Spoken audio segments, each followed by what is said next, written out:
Very. Like, whoever thought you might even be like an expert on like pedophilia, which it seems like these days you are. Yeah. It's wild, right? Because no one talks about it. So I wanted to pick your brain a little bit about the pedophilia. Sure, yeah. Like, so for people that are wondering that I didn't just bring up like the pedophilia thing, you were just on Bert Kreischer's podcast, which was a very, very lovely listen. Oh, okay. That was a fun conversation. It really was. I was driving back from Boston yesterday, and that was for like the first half of my trip. It was about 2 hours. I just listened to you, Corinne, and good old Bert. Yeah. Kick it, and he was so like, I mean, he's like a teddy bear in general. I've never met him, but that's what I can kind of gauge. He's the best. Yeah. But he was like it really sounded like he was so comfortable around you guys, and really revealing some very interesting things about like fatherhood and some like twisted sexual things, but put into a perspective of a father. Yeah. And I was like, and it was so like candid and so like honest. Yeah. And I think a lot of people probably benefit or can benefit from listening to that. But I guess more my question for you is like, when you have, okay, so with regards to the pedophilia thing, now that you're more of an expert. Yeah. Which is it fucking like, it's weird. In a way, it's the fact that people molest kids? That's a little strange. It's common.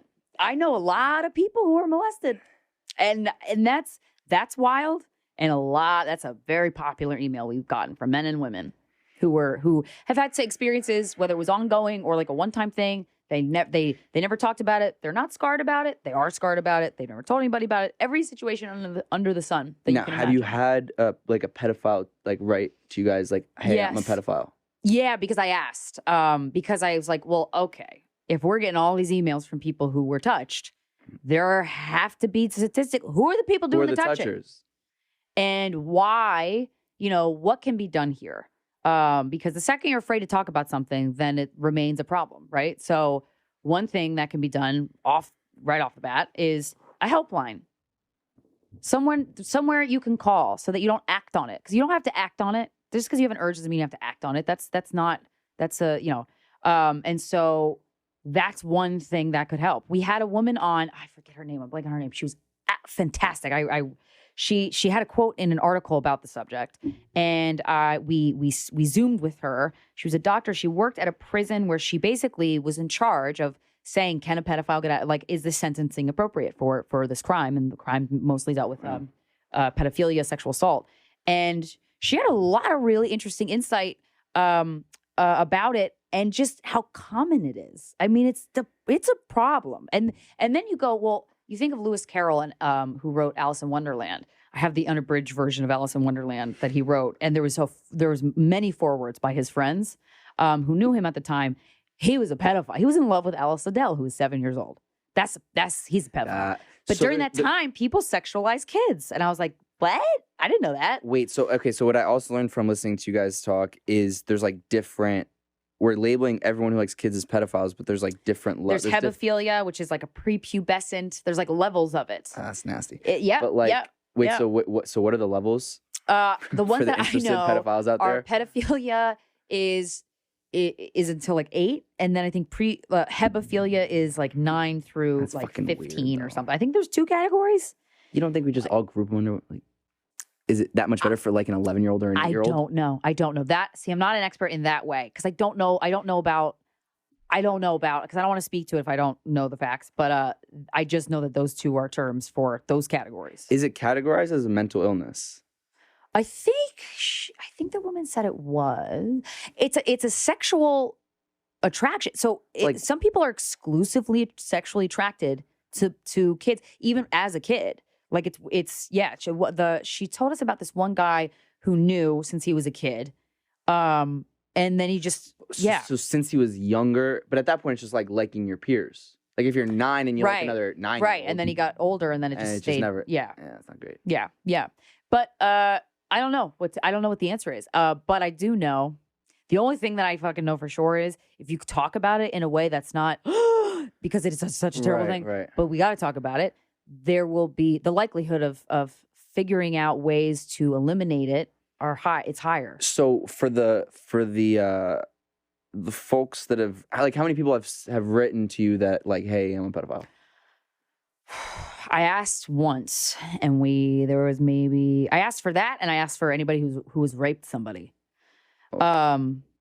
And I got a couple of those. They like would make fake email addresses. The pedophile thing, I think it was 2. So what do they say?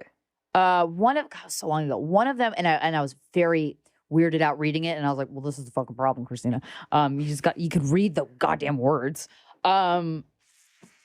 He never acted on it, and he was molested as a kid.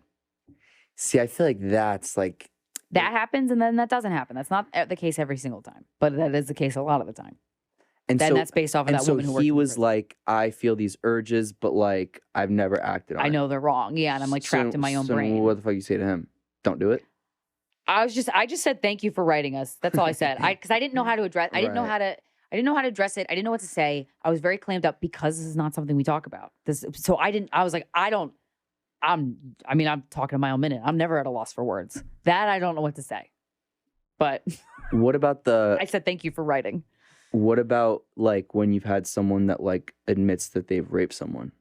What do you say to that? I say, okay, well, sounds like that shouldn't happen anymore. And like, what did he say? Like what? So the 2 that I remember about the rape, we got a couple. The ones that I remember, 2 of them had an interesting correlation where they said they blacked out when they did it. And I'm going off of 2 people writing me that I don't know. So I'm assuming that they're sharing their experiences truthfully. That's all I can go off of. But they kind of like blacked out when they did it. They weren't under the influence of a substance. And the one guy was like, my girlfriend is too weak to leave me, and I hate that about her. And I was like, wow, that's some self-hatred, huh, buddy? And I don't know what you say to that. That's intense, man. That's heavy. That's heavy shit. But that's the humans are going through shit. And that's some of it's that. It's dark. In a way, like, so for you so it's funny because me and Josh were talking about like just content creating before. As someone who puts out content that is listened to by a lot of people, and like people like your opinion matters to a lot of people, or what you say resonates with a lot of people.